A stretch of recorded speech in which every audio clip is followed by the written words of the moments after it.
7h15, on est en direct. Bonjour à toutes et à tous, bienvenue en ce lundi 11 décembre. L'actualité régionale en images en 8 minutes. Et tout d'abord vos prévisions météo. C'est encore une journée compliquée qui s'annonce dans la région. Le Nord et le Pas-de-Calais sont en vigilance orange pour neige et verglas. L'alerte météo France est valable jusqu'à cet après-midi 16h. On annonce bel et bien de la neige aujourd'hui presque partout dans la région. En fin de journée, un léger redout devrait atténuer toutefois les chutes de neige qui se transformeront alors en pluie. Attention une nouvelle fois au vent. Aujourd'hui, des rafales jusqu'à 80 km/h annoncées près des côtes, 60 km/h à Lille. Quant aux températures, elles seront fraîches dans la journée.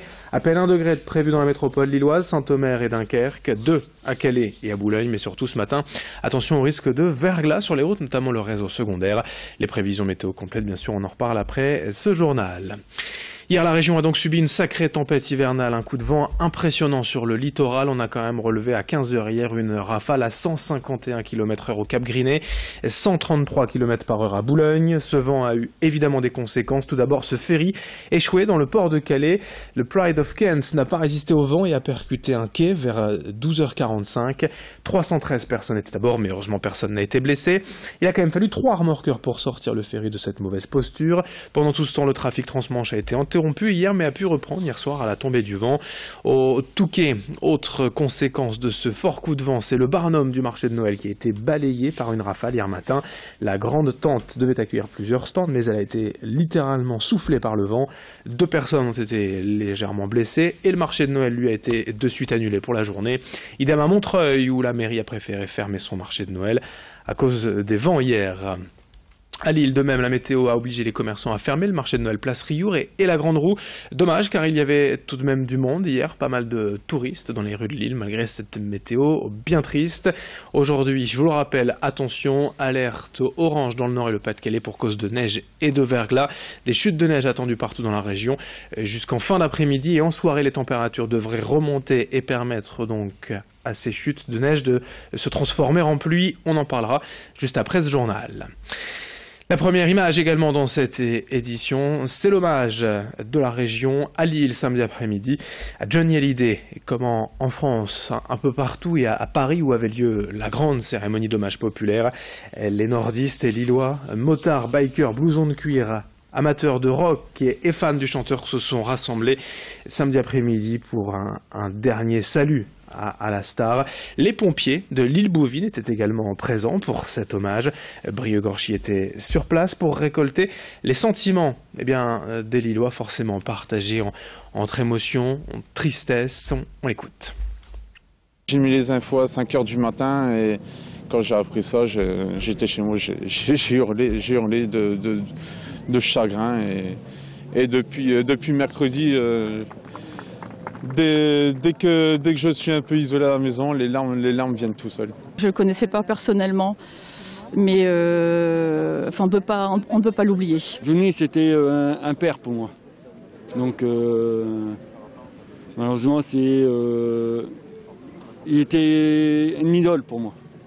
C'était toute une génération parce que mon père il était fan de lui depuis longtemps. Et en fait, quand il faisait à manger ou quoi que ce soit à la maison, on avait du Johnny tous les jours, quoi. La rampe d'escalier, elle était remplie de Johnny, quoi. Et à chaque cadeau d'anniversaire Noël, c'était un truc de Johnny. Autre image ce week-end, la manifestation du collectif Vive la paix. Lille protestait évidemment contre la baisse annoncée par le gouvernement de cette aide personnalisée au logement. Sur place, des associations de locataires, mais aussi des bailleurs sociaux, des syndicats. Le gouvernement a annoncé cet été la baisse de 5 € par mois des APL, mais le collectif qui juge cette mesure discriminante veut encore croire à un retour en arrière. En tant que président de la Fédération des acteurs de la solidarité aux Hauts-de-France, Philippe Dumoulin s'est exprimé à ce propos au micro de Brieux-Gorchy. On pense qu'on peut peut-être bloquer aujourd'hui un processus qui s'est donc entamé pendant les vacances, qui s'est entamé très brutalement, sans préavis, comme d'ailleurs beaucoup de processus en ce moment, hein, si on compare aussi aux contrats aidés, qui là aussi, de manière drastique, mettent les gens devant des difficultés très importantes, les gens ou les associations elles-mêmes. Et donc on pense qu'il faut maintenir une mobilisation sur l'ensemble du territoire, faire pression sur le Sénat, sur l'Assemblée, sur les députés, pour qu'ils se rendent compte que finalement, il s'agit là d'une mesure injuste et discriminatoire pour les personnes.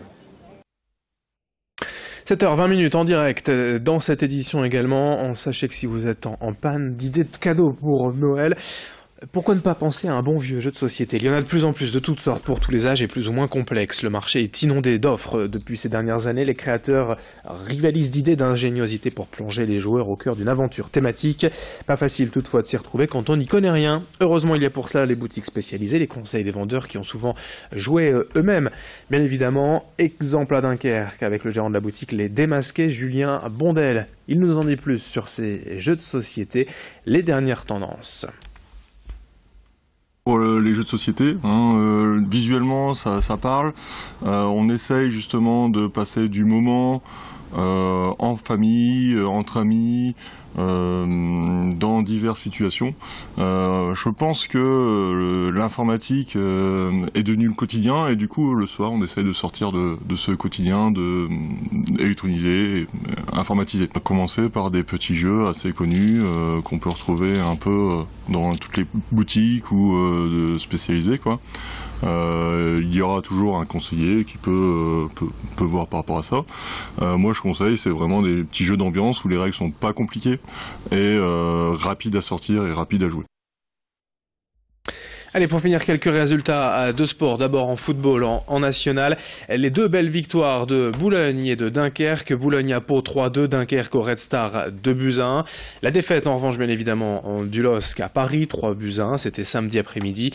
Notez également en basket la défaite de l'ESSM Le Portel à Limoges ce week-end, 88-79. La victoire en revanche du BCM Gravelines Dunkerque, 73-67 face à Villeurbanne. En basket également, le SBVA a battu Montpellier 62-60 et après quelques matchs en retard remonte au sommet du classement. Enfin Lille en basket, le LMBC a battu Nantes 65-51 et le TLM Tourcoing n'en finit pas de surprendre pour son retour dans l'élite du volley français en Liga. Victoire 3-7-0 ce week-end face à Nantes-Rezé. Il me reste à vous rappeler bien évidemment la vigilance orange, neige et verglas aujourd'hui dans le nord et le Pas-de-Calais. Attention aux précipitations. Ce matin des chutes de neige attendues partout dans la région, du verglas également sur les routes. On fait le point avec vos prévisions météo dans un instant et d'autres infos tout au long de cette matinale. 7h22 en direct en ce lundi 11 décembre. Merci de votre fidélité.